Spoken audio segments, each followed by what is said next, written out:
ఇక బ్రేకింగ్ చూస్తున్నాం. Liquor scam కేసులో ఆరోపణలు ఎదుర్కొంటున్న బీఆర్ఎస్ ఎమ్మెల్సీ కవితను 4వ రోజు ఈడీ అధికారులు కస్టడీలోకి తీసుకుని విచారించనున్నారు. ఇక ఢిల్లీలోని ఈడీ కేంద్ర కార్యాలయం ప్రవర్తన్ భవన్లో కవితను విచారిస్తున్నారు. ఇక లిక్కర్ పాలసీ, మనీ లాండరింగ్ కేసులో కవిత పాత్ర, 100 కోట్ల రూపాయల ముడుపులు, సౌత్ గ్రూప్ పాత్ర, ఇక సిసోడియా, కేజ్రీవాల్తో ఒప్పందాలు సహా నిందితులు ఇచ్చిన వాంగ్మూలాలపై అధికారులు కవితను ప్రశ్నిస్తున్నారు. రోజులో 6 నుంచి 7 గంటల పాటు సీసీటీవీ పర్యవేక్షణలో కవితను ఈడీ అధికారులు ప్రశ్నిస్తున్నారు. ఇక లిఖితపూర్వకంగా, మౌఖికంగా కవిత నుంచి వివరాలు సేకరిస్తున్నారు.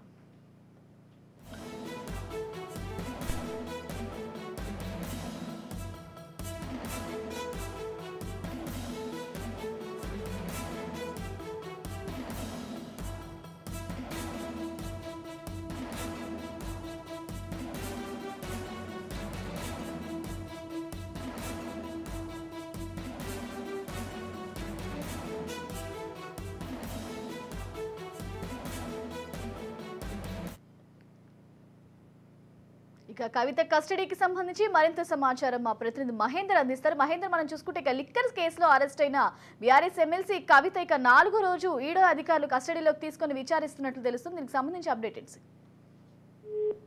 Good morning sir. Liquor scam కేసులో ఆరోపణలు ఎదుర్కొంటున్న బీఆర్ఎస్ ఎమ్మెల్సీ కవిత ఈరోజు 4వ రోజు బుధవారం ఈడీ ముంగట అధికారులు విచారిస్తున్నారు. ఢిల్లీలో ఈడీ కేంద్ర కార్యాలయంలో ప్రవర్తన్ భవన్ లో కవితను విచారిస్తున్నారు.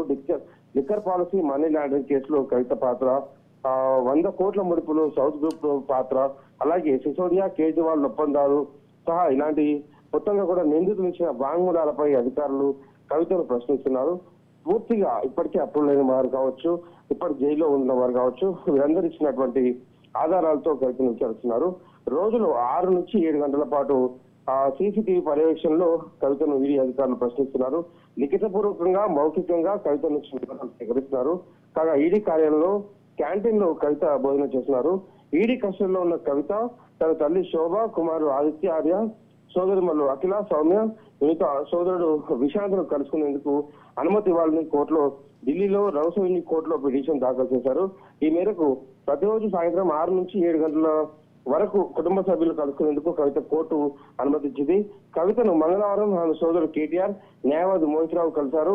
కేసుకు సంబంధించిన పూర్తి అంశాలపైన, అలాగే విచారణ కొనసాగుతుంది, విచారణలో ఏ విషయాలు చెప్పాలి, వీరన్నిటిపైన కూడా చర్చించినట్టుగా తెలుస్తుంది. కవిత తల్లి శోభ బుధ గురువారంలో ఢిల్లీకి రానున్నారు. కాగా రోజు రోజుకు కవిత విచారణ సమయాన్ని ఈడీ పెంచుకొని మంగళవారం 10:30 నుంచి మధ్యాహ్నం 12:30 వరకు భోజనం అయిన తర్వాత 2 నుంచి 4 గంటల 15 నిమిషాల వరకు ప్రశ్నించినట్టుగా సమాచారం అవుతుంది. ఆ తర్వాత కొద్దిసేపటికి టీవీ రామొచ్చి మళ్లీ విచారణను ప్రారంభించినట్టుగా తెలుస్తుంది. ప్రతిరోజు 6 నుంచి 7 గంటల వరకు కుటుంబ సభ్యులను కలిసేందుకు అవకాశం ఉండగా మంగళవారం మాత్రం 7 గంటల తర్వాత అనుమతించారు. మొత్తానికి ఈడీ ఏదైతే 4 అలాగే తనను ఇంటి వద్ద విచారణ చేయాలని గతంలో కవిత సుప్రీంకోర్టు ఏదైతే పిటిషన్ వేసిందో ఆ పిటిషన్ కూడా నిన్న కవిత విత్డ్రా చేసుకుంది. మొత్తానికి కవిత ఈ విషయంలో, ఇది లిక్కర్ కేసు అలాగే మనీ లాండరింగ్ కేసులో ఈడీ మాత్రం చాలా సీరియస్ గా విచారిస్తుంది. అన్ని విషయాలపైన కూలంకుషంగా నిర్ణయం తీసుకునేందుకు మౌఖికంగా, ఇటు వీడియో రూపంలో మొత్తానికి కూడా ఆధారాలు సేకరించిన పరిస్థితి కనిపిస్తుంది. Right, thank you Mahender.